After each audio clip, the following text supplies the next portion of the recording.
What is up, music fans? Welcome to Sam Bam, the four-part series. This is volume number 3, Dorothy. Let's first talk a little bit about the background of Dorothy before we get into the interview that I did with Sam. A great year for Dorothy, but let's go back to some of the roots. So when she was 3 years old, her single mother brought her over to the U.S. in California from Hungary for a better life, which is, hey, look how it turned out, right? And then when she was 19, she went to L.A. to make it in music. And you know what? When she got there, she managed to sign a record deal with Jay-Z's Rock Nation. So she's had 3 records out with them: 2016's Rock is Dead, 2018's 28 Days in the Valley, really good record, and of course 2022's Gifts from the Holy Ghost. So yeah, there's a lot of stuff that's been going on with Dorothy, a lot of stuff to talk about. But before we do all that and talk about more of the now and what's been going on, let's go back to the Sam Bam interview. All right, this is the interview I did with Sam Bam. This is before he really launched on what is currently now a great run with Dorothy. It's been a lot of great shows and a big thing for Sam to be able to do for his career and for us fans to be lucky to see it all. It's been great. So before that all got started, I did talk to Sam about different things he was doing, including Dorothy, right here on Talking With Myself.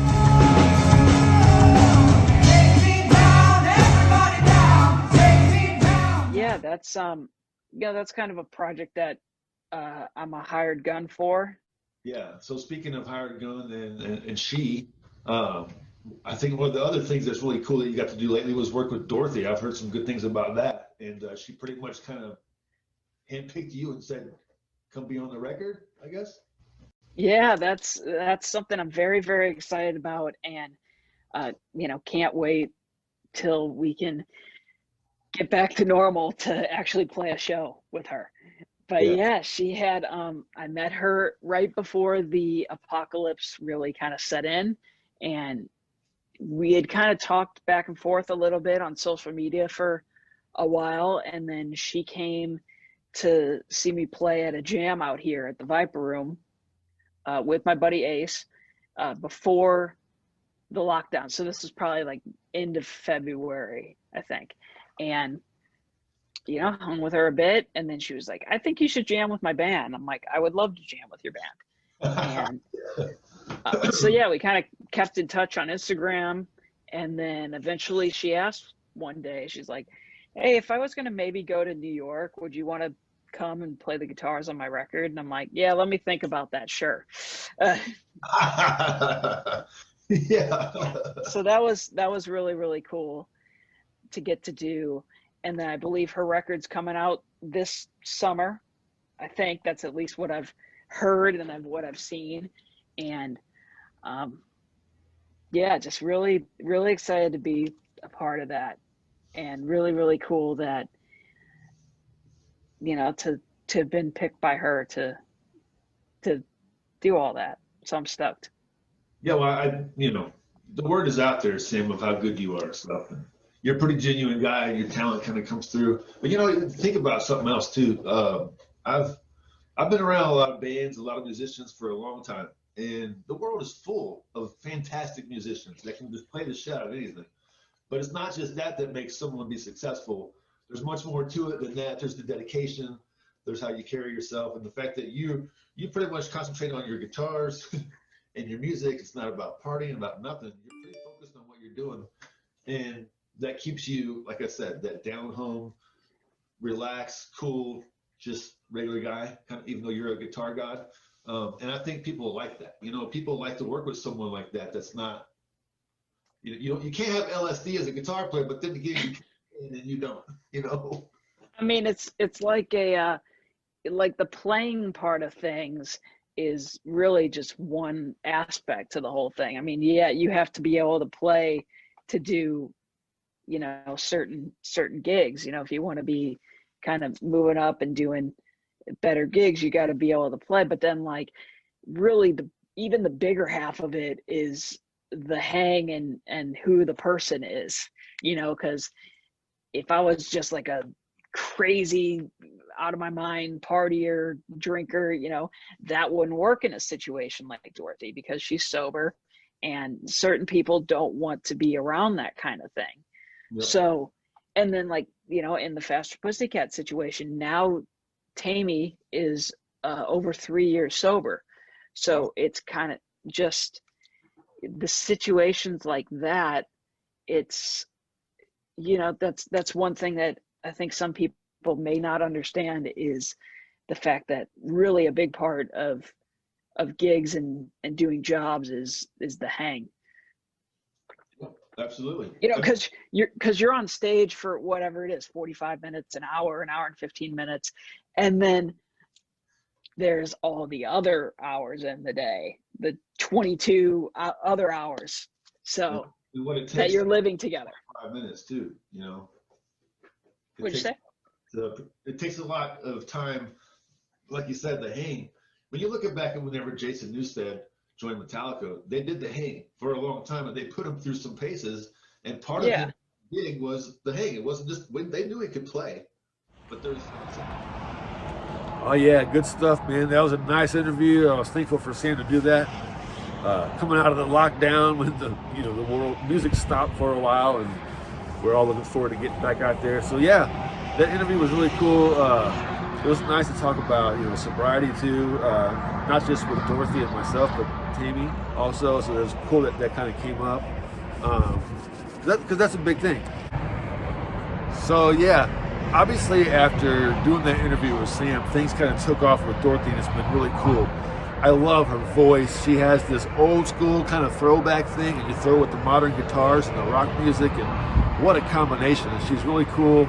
Got to talk to her a bit in Kansas City, which we have some footage coming up from that show. But there's no shortage of stuff to find. So if you go look up Dorothy and the Gifts from the Holy Ghost and all the things associated, there's no shortage of videos, video footage, acoustic versions, or whatever.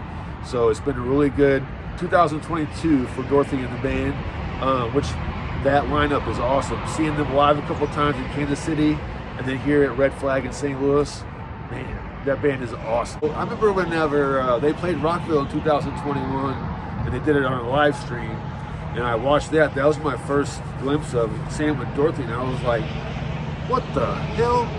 That shit was awesome. So her voice and his guitar work, his style, and the band as a whole together is awesome. So, and then Rocklahoma last year, so some big shows, always the festivals, and then that's the tour cycle they were just doing, and they still have more shows. They're actually playing the Troubadour coming up here pretty quick. We'll have a picture of that here at the end of this segment. So I'm really glad Sam found his way to Dorothy and has been able to be successful and do the tours and everything. That they toured the record, Gifts from the Holy Ghost. With that being said, let's lock it up and close it down, and let's check out some live Dorothy. We're going to do Kansas City, In Our Time to Die, and Red Flag in St. Louis, Black Sheep, right here on Talking With Myself. Enjoy.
Cheers.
Talking with myself fans, thanks again for watching. And I want to remind you, this was part of the Sandbam 4-part series. This was volume 3. 4 is next. It's Butterside to close out the 4-pack, the Sandbam 4-pack, right here on Talking with myself.